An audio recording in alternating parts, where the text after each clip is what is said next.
log on. We've lost Dr. McGuire. We lost Dr. McGuire. I sent her a note. Okay, so we still have a quorum. Yes, because we have Guards, McBride, Cunningham, and Bosman, Okay, so that's still the one. okay, all right. 9:44 and we're restart. Yes. I have Yes. that too. Yeah. 9:44. So we'll just pick up where we left off. So Aaron, if you could share your chat, and hopefully We'll go back to you're this. gonna have to be able to share your I chat. know, yeah. Hopefully that works. I don't think that's Right. No, I don't think that one, second one, I don't think had anything to do with us. Okay.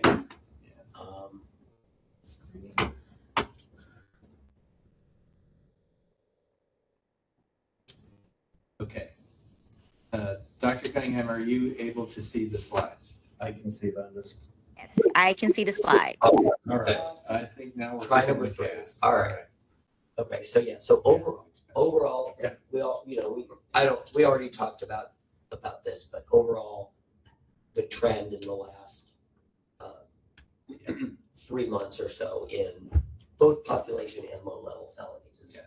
Yeah. This So is my the only comment first. on this was it seems like there was a rapid acceleration of CD felonies going from the beginning of 23, which is sort of the end of the pandemic up until now. So that may be a result of that. Right, so the beginning of 23 was the moment at which both the CD felonies and the overall jail population took off. Yeah. I like to cite Christmas 2022 as a point where we were at a low point. I think it was 750. And then it was 23 and 24 where the whole thing just went. So that rapid acceleration of low-level felonies it was at the same time the jail population. Yeah. It's nothing unique about that. I asked, we've had conversation recently about there's sort of been a logjam in the courts. Do you think that that's part of what's going on here? Or With the do you not decrease. know? Yeah. I don't know. I don't have that. I don't have that in data. Yeah, we were just saying that. So go ahead and go to the next slides there, Aaron. I think it tells a little bit of the story about what you're asking, Tim. And that's on the pretrial release.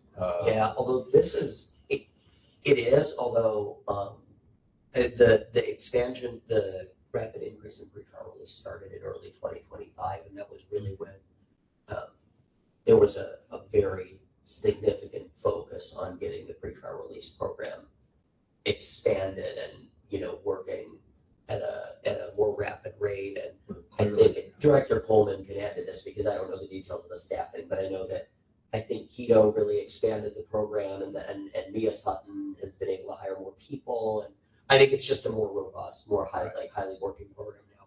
And we're actually at 714 today, so it's gone up even more. Yeah, that was what I was asking. So that- Yeah, I mean, I think you're right in the sense that the pretrial population going up is, at least in theory, should correlate with the jail population going down.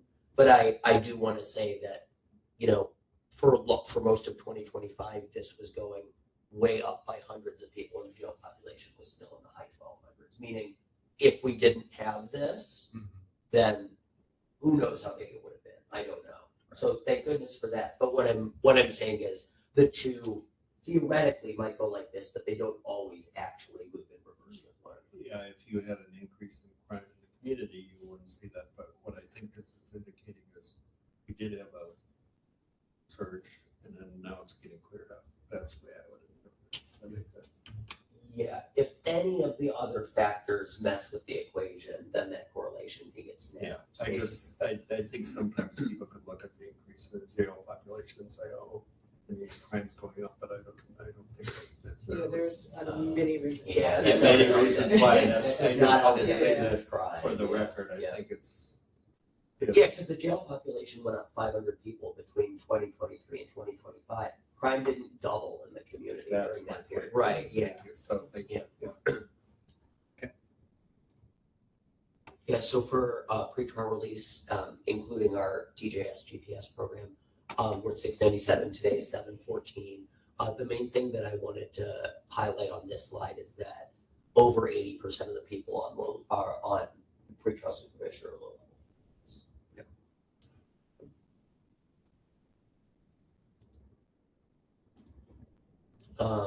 So staffing ratio is still high. Resident to CO officer ratio is still high at It's about 8.5. I will say that it has kind of leveled off. Like it was the big increase happened actually a little bit before this period, like end of 24 and the beginning of 25. So it's been relatively stable. Like you can see the last 6 or 7 months. So it hasn't gone way. It hasn't continued to keep going way up, but it is still. Can I just share something about Yeah. that? I don't know that I believe that the resident to CO ratio really tells you anything, because the same amount of people are in the housing units and there's still gonna be the same amount of officers in the housing unit regardless. It does matter when it comes to staffing, Right. of course, but the ratio, based on the way we're set up, it's telling you something, but it's not telling you anything that. So let me understand the numerator and denominator. Yep. So the denominator is the number of people housed in the jail. No. Correct. This is population divided by staff. Okay. Right. So the measures taken at the beginning of every month. So the numerator is population on the first of the month or whatever is measured. Okay. And then the denominator is, and I have a portal that I get this data from that's set up by the county data team on the back end. But the denominator is the number of people on our staff with the job title corrections officer, just basic corrections officer. So not corrections officer, supervisor, or management, or captain, or any of that. Right. Yeah. So that's what it is. Take that for what you want. I mean, we could measure it a million ways, but Yeah. that's how it's calculated. Yeah. And if Director Goldman thinks there's a better way of kind of capturing this, I'm open to it. I just have it this way because a couple of years ago that was what you guys had suggested. I don't know that I believe there's a better way to capture it per se. I'm wondering what information is gleaned from it. Yeah. So if I'm correct about this, what we are trying to understand is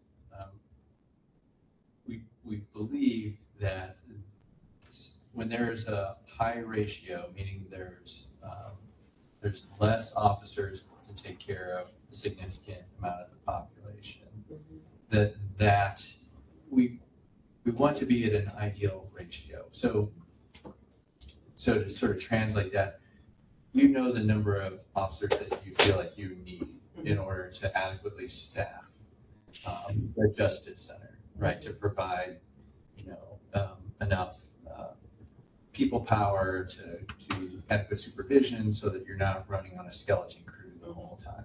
That's what this number was meant to, for us to have a sort of a broad measure of, okay, how are we doing?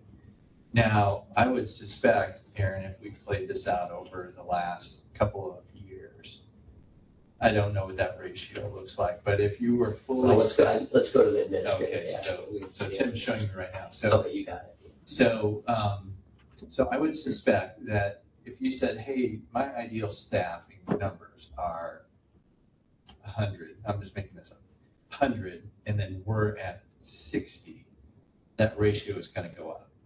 But the ideal ratio is at, again, just making this up, at 6.0 instead of 8.5.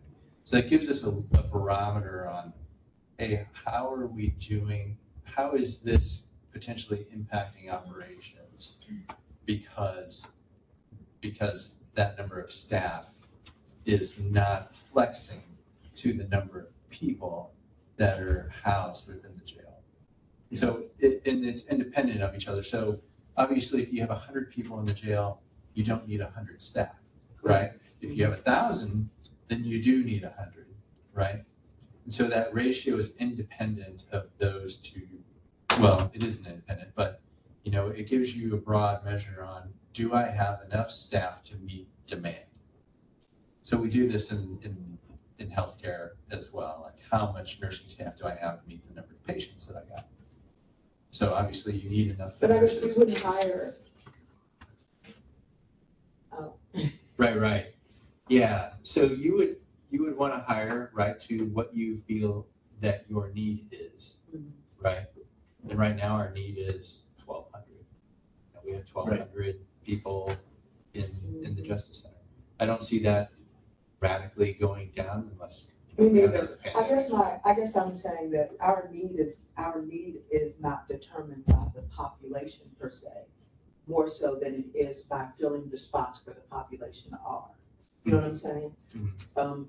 I say that to say, on every floor, Mhm. I can tell you how many Sure. people I need to run that floor, whether there be, Mhm. 365 on that floor or 175 Yeah. on that floor. Yeah. No, I Because get you. we're filling the spots where the people are more so than, Yeah. we don't change based on what our population is the need. And that's why I was just wondering Yeah. what you were determining. by Yeah, this. so this is just a broad measure, Mhm. really. Yeah, one way to describe that sorry, I'm an economist, and Yeah. you'll probably understand this out, Dr. Garza, sorry. It's sort of like the fixed versus variable. Mhm. Like what you're saying is I'm there's a familiar. fixed number of, but yeah, sorry, anybody who does administration will understand that. There's a fixed number you need Mhm. just to keep the lights on and then with the variable piece is what you bring in to deal with the excess. And plus, It's like, so if at the airport, you don't need that many people in the middle of the night, but you need a lot of people Sure. starting at 9 in the morning. Mhm. So same thing with the ER. So that's kind of what, but I think part of what we had been looking historically at this, we saw this pretty large rise. I think that's part of what was causing us, and that's before Aaron's graph right there, so. I just want to That's mention, part of what was causing us to ask questions. I want to mention, I'm not against displaying this metric, I think it's fine. But I do want to caution that, and I think I've mentioned this in these meetings before. This is one of those metrics where small changes in staffing numbers will cause this, with this ratio, to just fluctuate like crazy. that's why And you it's, just right, smooth it it's out. because the scale on which the numerator exists is so much bigger than the scale on which the denominator exists. Okay, well, we can think about, are there other ways to capture? I'm happy to, you guys give me ideas, I'm happy to do it. Okay, great, thank you. Use of force in the last 4 months has been at a steady low level. We've been under 25 per 1,000 for 4 straight months. We feel like we have good reporting on this as well. Yeah, actually, it's getting better than it used to be. Yeah, for pepper spray and taser, we now have a database that is being stored in instead of spreadsheet. Mhm. And for the involuntary restraint chair, the green, I worked with the person in charge of that, and he's got a really tight grip on that spreadsheet, staying up to date and accurate. Okay. So I have more confidence in the accuracy of this data than I did 2 or 3 or 4 years ago. Okay, good. Okay, well, yeah, here's some highlights. Jail population has dropped. Low-level felonies have also dropped correspondingly. Pretrial supervision continues to grow. In fact, it's gone up 17 since I wrote this slide. Use of force is stable and resident to CO ratio. I think we covered everything. Yeah, it looks good. Thanks. As always, you do an amazing job. Thank you. Thanks. All right. Yeah, and we have Ava's, well, I don't know if we're gonna do staff, but I have whenever we're ready to present yours, that's also on the desk now, so I can pull it up. Okay, and she is up next on the agenda. Let me stop real quick, Aaron, and see if anybody online has any questions about the information that was just provided. Okay, go ahead. Is in time for you? Yes. Okay, let me get that.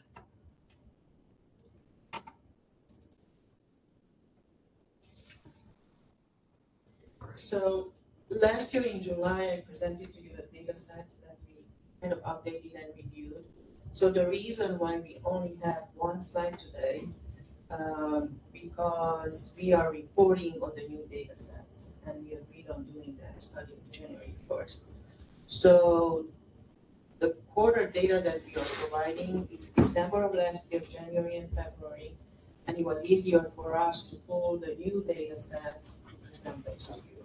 So this is the data, and if you look at the first, so we agreed on 10 data sets. I am providing updates on 8, and I will explain the 2 that are not on this particular slide. Mhm. So when you look at line 1, patients requiring transfer of care, and that has an asterisk and is noted estimate. And the reason behind that is this is an estimate that we put together based on historical average, that we have 8 transfers for care a month, since we didn't receive any of the data for the ER runs. Right, the estimates are actually just for the last 3 months, the 11 months before that are exact numbers, I just want to clarify that. Yes. Yeah, So when we receive the data for transport, then we will update the slides and provide that.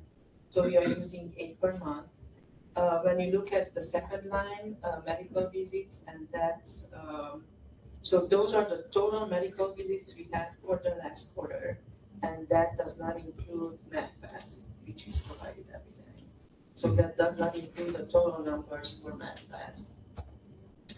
Dental visits, and if you look at monthly average for medical visits and historical average, we actually looked at the numbers and we said, is there something skewed?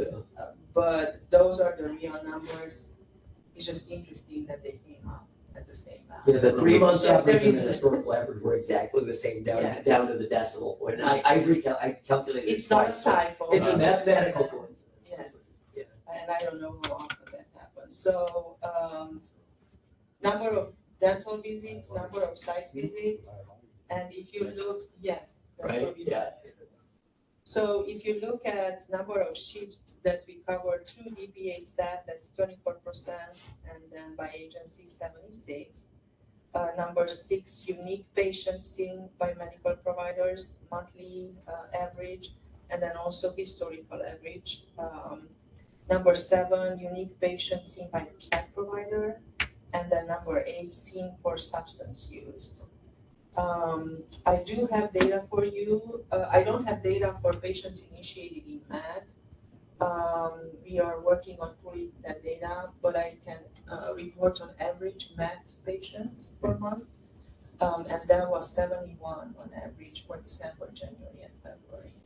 71 of the New total patients. of new patients. Patients, yeah. Do you know how many are existing patients there are? So I'm just trying to get a ratio of like the number No. of patients on MAT versus the entire So population. not on top, we can go back and look at those Yeah. reports, but I So it don't would want to be, give you you know, if we've got 1,270 or on MAT. So you know, that's these were new in December, January.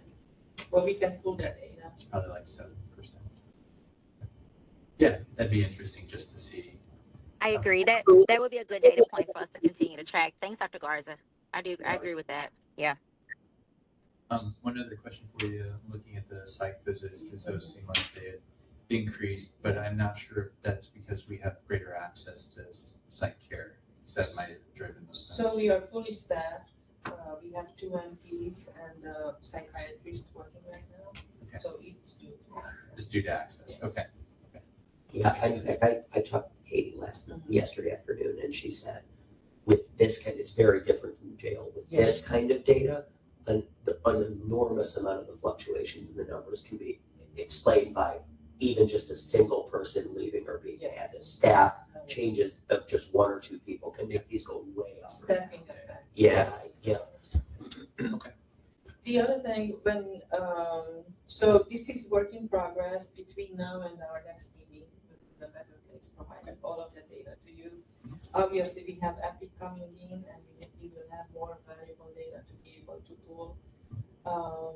And it is a work in progress.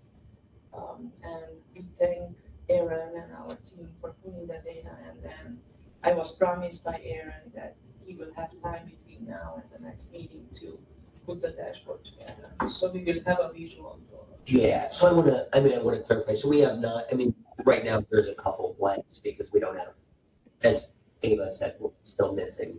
In the transition to new metrics, we're still missing a few things, but from a technical perspective, building a dashboard based on these 9 metrics and just showing the ups and downs over the last year is very straightforward. It's something that shouldn't take long, and I think it shouldn't be a problem to have it built by the next board meeting. I just want to give the caveat that we need to make sure we have the missing data issues Yes. covered. In order, if that is solved, then it shouldn't be a problem.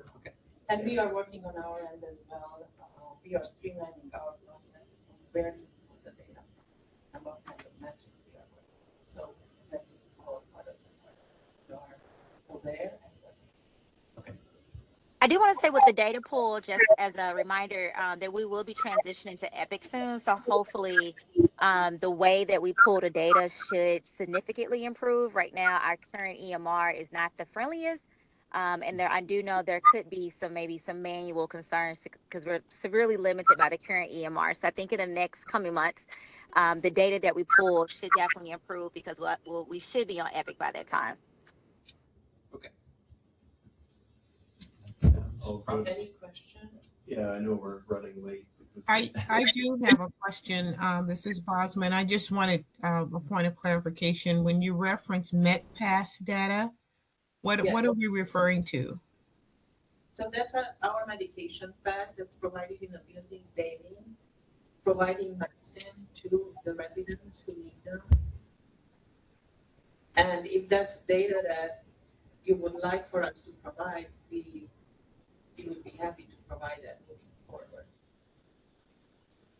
So I think that's medication for Medication. sort of, either chronic conditions or Correct. acute conditions. Yes. correct. That's something So, that somebody needs Thank you. on a daily basis. Yes. I'm glad she asked.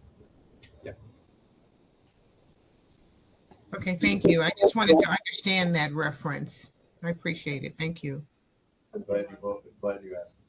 I asked a real quick question you were right, but is there been any changes in infectious disease concerns? Because there's a lot going on in the community in terms of, or at least, I don't know, our communities see I think we're starting to see measles this. and all that Oh, sort of stuff. Tim, We know I'm sorry, better. Tim, what's your question? You said, is there any change in infectious disease? I'm sorry, what was the question? Kind of just the general category of infectious diseases, because across the country, we're seeing upticks and things. And I was just wondering, the influenza, you're right, is dropping now, but are there other things like measles or TB or anything going on that we need to be concerned about? Well, I would say, can you all hear me? Yes. Okay, so I would say inside the jail, so we did fill a position that we have someone that's specifically focused on case management for infectious disease. So it's HIV, Hep C.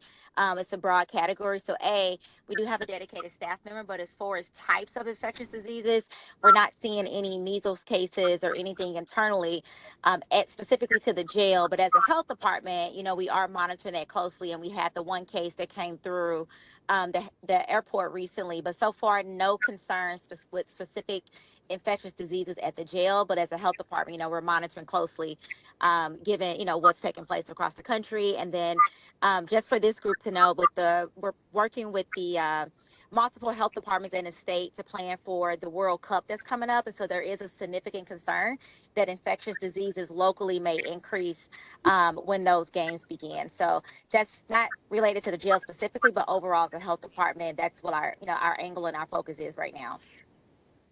Great, thank you. That's all I need. Anything else? That's all. That's all. Okay, great, thank you. All right, let's move on to our next agenda item, acting director's comments and issues. Yeah, before I talk about the issues, I want to shout out again, the work that the pretrial services has done. Being over 700 is the highest it's ever been. I think if we had 700 more people in here, it would be horrible. It's our pretrial team along with the population review team that meets every Thursday. They're doing amazing, amazing work, and we're going to keep building on that. They should be, and this isn't on here, but it is about PRT. Okay, it is about population, pretrial services. We are working on getting certified in pretrial services right now, working closely with NAPSA. So I just want to reiterate how important their work is, and being over 700 is amazing. When we're talking about staffing progress, as you can see from the slide, it's still lower. We're down another, I think, 7 officers than we were earlier this week. But we just hire 15 more. We are constantly, we've added some additional county partners to work with on our staffing issue, along with the Walls Group that we currently work with. I had a meeting with even procurement, and we're working with our HR advisor to look in some additional avenues. I wasn't aware that the county does have other, can't think of the word right now, sorry. They have other, and we work with other groups to get in people, not specific to corrections, but we're going to look into using them as well to address our staffing. We've upped the number of job fairs that we attend, so we are attacking it from multiple angles as best we can. Some of the issues have to do with, retention, and so we're working with retention as well. We're trying to find new ways for retention. I always say, and I continue to say, that competition is one of the biggest issues. 3 of the 4 largest jails in the state of Missouri are in the St. Louis metropolitan area. So we're talking about, salary, all those things. We're looking at all angles to try to get people in the door, but I think competition plays a major part of that. Any questions about staffing? No. I think you're hitting all the right issues. It's going to be an incredibly competitive market out there for this skill set, and so being able to be competitive in the marketplace is going to drive a lot of staffing issues. So and that means sort of entry pay and pathways to accelerate your career, things like that.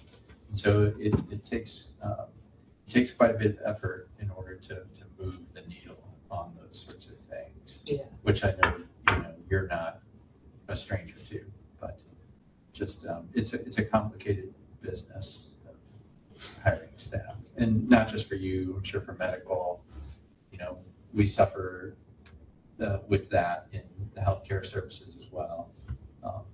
So this is not lost on anybody. So the best thing we can do is try and be as competitive as we can. That's the right point. Agreed.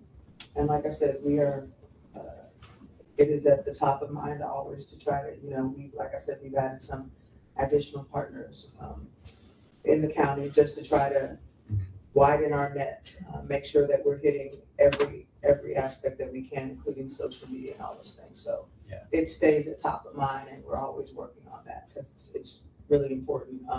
Not having staff affects so many things. And so it's a really critical issue that we're facing with that. Right. Along with that, though, you want to make sure you have the right people. So very much so. You don't go quantity over quality. Exactly. It causes a headache. And we try not to, if someone's not working out, we have to deal with that, because I agree with you completely. We're talking about individuals that have a lot of issues, and so we need to correct staff, not just the quantity.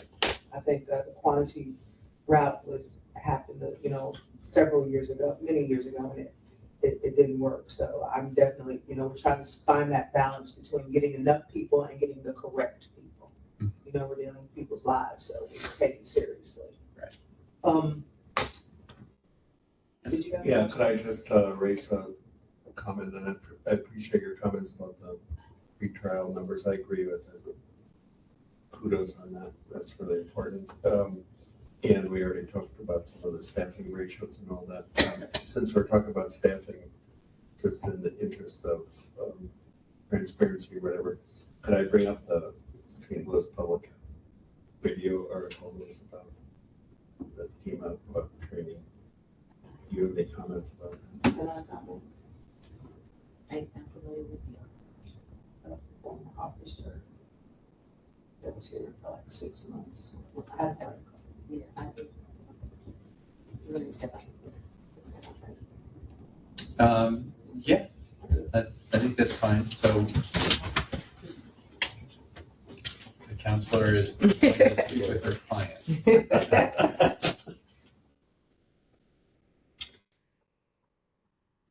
So be that as it may, I'll just offer my comments. I think there's always 2 sides to every story. So that's making sure that we that's have why the I entire brought it up. picture is important here.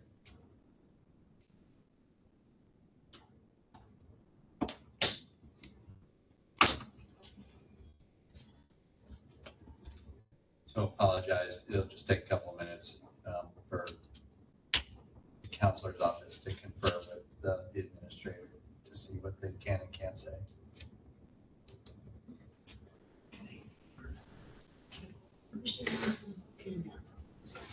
I haven't read it. Yes, I had to put the balls in here, so.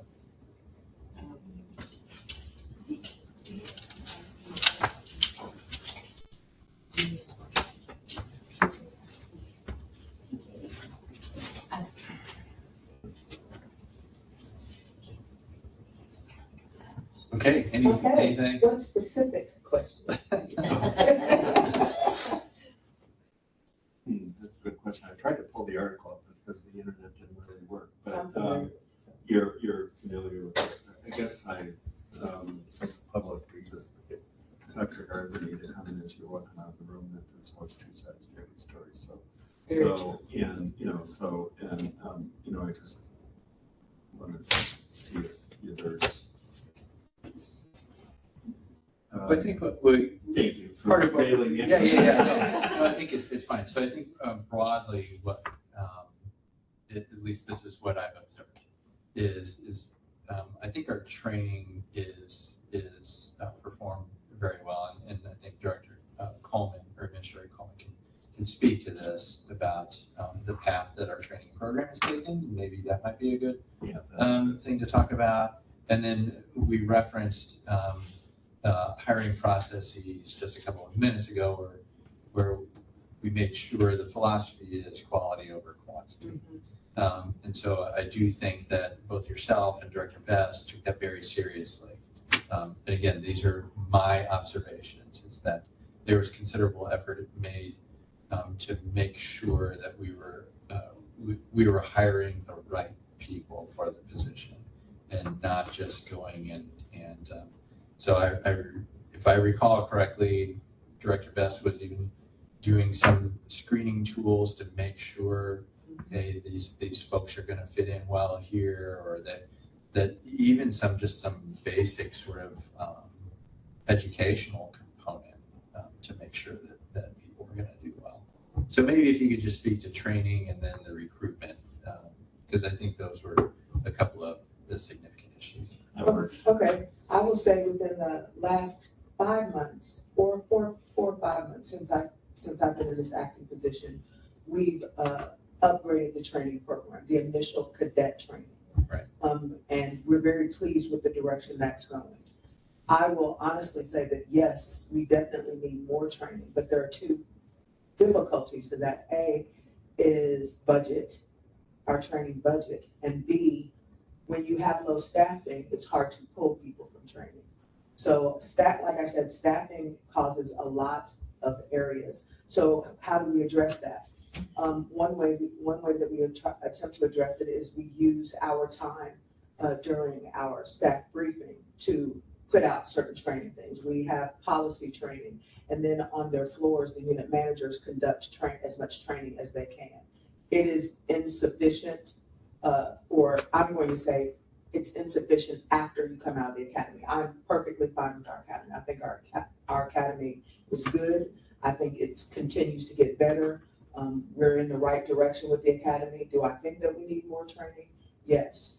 But I think the combination of not having staff to release to training and our staffing budget, which isn't a secret, that's already on the record that I've said that, continues to be an obstacle. That's great. Yeah, I mostly wanted to just, it was out there and I wanted to give you a chance to respond to it. So, Yeah, and I think Dr. Garza framed it well and your response helps. thank you. Thank you.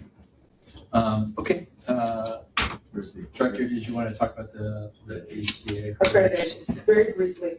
Me and the acting deputy director had to go to California to the ACA conference panel for this. We left feeling very supported by the panel. One of the things they said, they were like, there has to be something going on. You guys for almost the last 20 years have been really consistent. And we found that some of the issues that we were having are some of the issues a lot of jails are having right now. Those things affect your ability to be accredited. But what I will say is we expect to be fully accredited again by July. That is our expectation. We have a technical assistant, the ACA. In fact, if I could have brought a letter with you, a letter of support that they sent, because they are dedicated to assisting us as well. And we are very dedicated to being fully accredited again by July. So we're working closely directly with ACA. Many of the issues that were brought up have already been addressed. I would say that we're working much more closely with our food service. So we're doing a lot of those things were addressed pretty quickly and immediately. And we continue to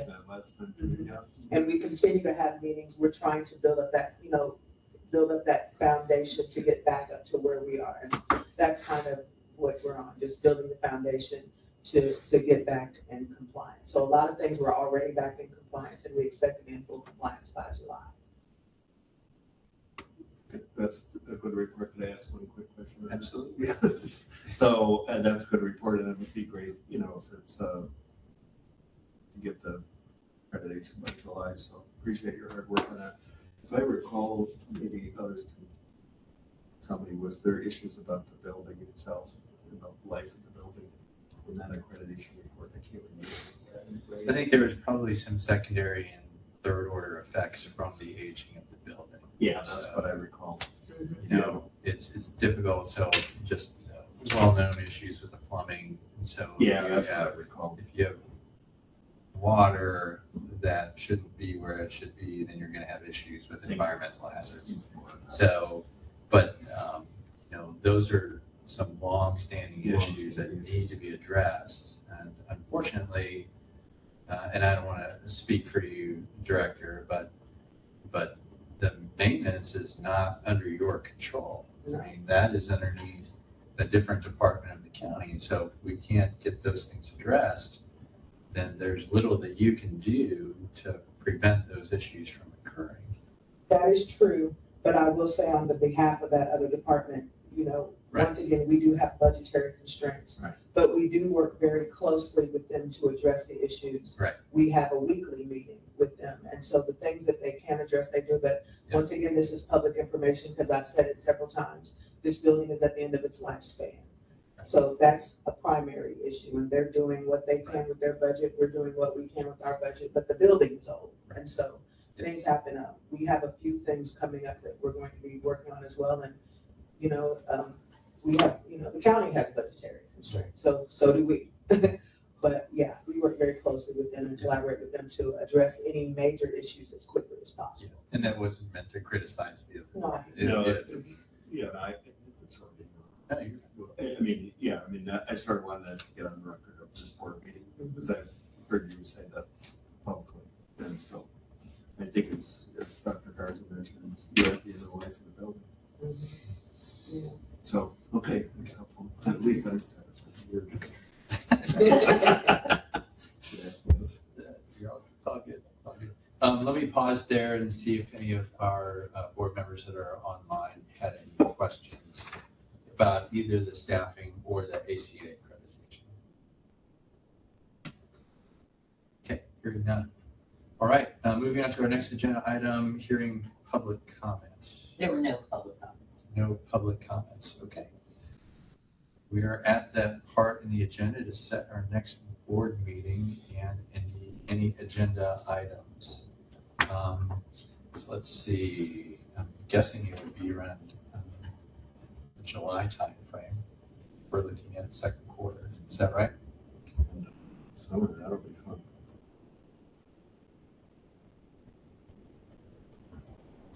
So this was the first one you guys had discussed, maybe having So this was first quarter. some little ones with, so it doesn't run too late into the year. So we could do June. And sticking with our last Friday of the month, that would make it June 26th. I'm waiting on an external meeting that's going to be possible. Okay, we won't know until a few days. Probably know when that's scheduled. Dr. Garza, Yes. Same. just a reminder that the last Friday of each month is a challenge for me due to travel, but I will try to, get online virtually while I'm in the car. I'm not while driving. Okay. I am looking at the other Fridays, June, the 19th, supposed to be a conference, so I apologize. And as well as the 12th, So July. and then the 5th is my military training. People probably don't want to meet on July 3rd. I'm just guessing. A lot of people take off that Friday before the holiday. So that would It push is a- us, and it is a county holiday. Okay. There you go. So that would push us to the 10th. It's okay. Cynthia, would that work for you? July 10th?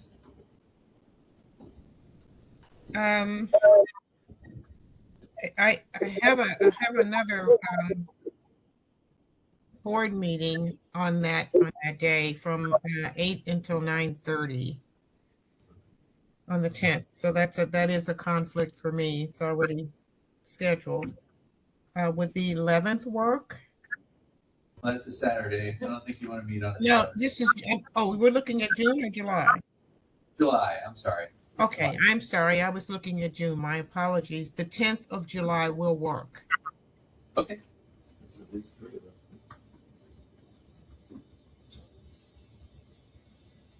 Oh, yeah, this week.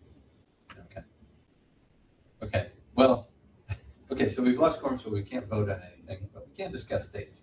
So let's send out a hold the date, please, Melanie. for July 10th. 10th is what I have now. Yep. Okay. Okay, and agenda items, so there was a recent, unfortunately, there was a resident that did pass away this week, and so we'll want to make sure we put that on the agenda for July.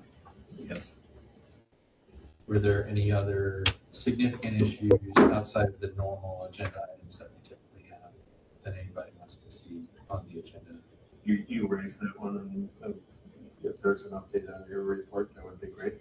The new numbers, and then hopefully we'll have good news from the creditors. It's July. If we can patch some missing data holes too, I'm hoping that Yeah. the slide can actually become a live dashboard. Okay, but those will all be included in the normal agenda. Okay, very good. So we can't adjourn, but we have all of our business, so we're just going to close the meeting. So I just put close meeting. Yes, And vote to adjourn. it's fine. Okay, thank you all. Thank you, Cynthia. Have a good Thank weekend. you. Bye. Have a good weekend, everyone. Bye-bye.